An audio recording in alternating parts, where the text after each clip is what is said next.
Welcome to the Controller's Contractor video series.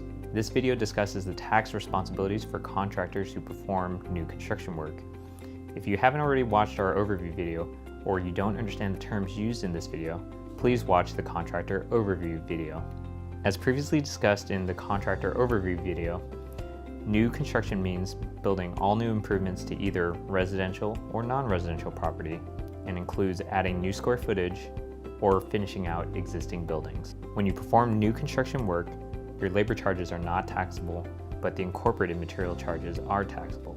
Who pays tax on the incorporated materials depends on how you bill your customer. As a contractor, you can bill your customer using either a lump sum contract or a separated contract. Your tax responsibilities are different for each one. Under a lump sum contract, also called a fixed rate or flat price by the industry, you charge a single price for both the incorporated materials and labor. If you bill your customer using a lump sum contract, you must pay sales tax to your suppliers on the incorporated materials, equipment, and consumables when you buy them. The retailer generally charges sales tax based on their place of business. If you bought incorporated materials tax-free because you either removed these items from your own inventory or you bought these items from outside of Texas, then you must self-assess and pay use tax by reporting the item costs on either your sales tax return or use tax return. You determine the local use taxes due based on where the item is first stored or used. For example, if the items were shipped directly to the job site, then the local use tax is based on the job site location. If you had items delivered to your place of business before you took them to the job site, then local use tax is due based on your place of business. Under a lump sum contract, you do not charge sales tax on either the incorporated materials or labor to your customer. If you only perform lump sum new construction work, you do not need a sales tax permit. If, however, you regularly buy incorporated materials from out-of-state suppliers, you may want to apply for a sales tax permit in order to more easily report the use tax on your purchases. Here's an example. Richard is installing some ducting into a new home. He will be building this room out for his general contractor. Richard decides to bill the contractor a flat price of $20,000 for the ducting material and labor. When Richard goes to his supply vendor, he pays sales tax on the lumber, ducting, nails, screws, and other incorporated materials. He also pays sales tax on the equipment and consumables he uses to complete his construction work. When Richard bills the general contractor, he does not charge any tax on the $20,000 bill. Under a separated contract, also known as a time and materials invoice, you itemize the charges for labor and materials. If you bill your customer using a separated contract, you must apply for a sales tax permit.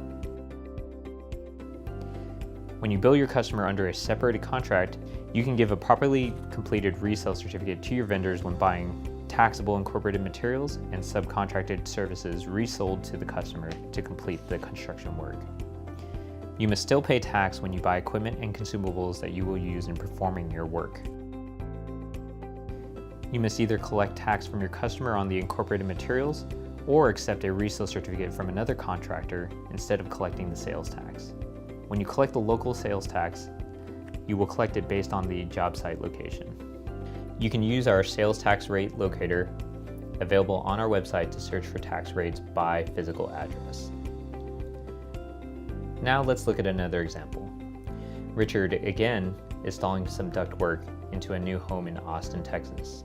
He will be building this room out for his general contractor, but this time he decides to bill the general contractor under a separated contract. He charges $15,000 for the ducting material and $5,000 for the labor. When Richard goes to his supply vendor, he gives a resale certificate for the lumber, ducting, nails, screws, and other incorporated materials. He pays sales tax on the equipment and consumable he uses to complete his construction work. When Richard bills the general contractor, he must either charge and collect the tax on the incorporated materials or accept a resale certificate. In this example, the general contractor billed his customer using a lump sum contract. The general contractor must pay sales tax on the incorporated materials charged on the subcontractor's separated invoice. Richard charges the sales tax amount of $1,237.50 on the $15,000 material charge. Again, no sales tax is due on the labor. In summary, for new construction lump sum contracts, you do not collect sales tax on either the materials or labor from your customer. You pay sales and use tax when you buy the materials, equipment, or consumables. If you only perform new construction jobs and your contracts are all lump sum contracts, then you do not need a sales tax permit. For separated contracts, you collect sales tax on the incorporated materials or a resale certificate from your customer. You give a resale certificate to your supplier when you buy incorporated materials. You pay sales and use tax to your supplier when you buy equipment or consumables. And you must get a sales tax permit. While real property services are generally taxable services, these services are not taxable when you buy them as part of a contract to build a new residence or other improvement next to a new residence. Please note that this does not apply to new commercial construction work. Non-taxable real property services for new residential construction are landscaping, lawn maintenance, surveying, waste collection, pest control, and janitorial services.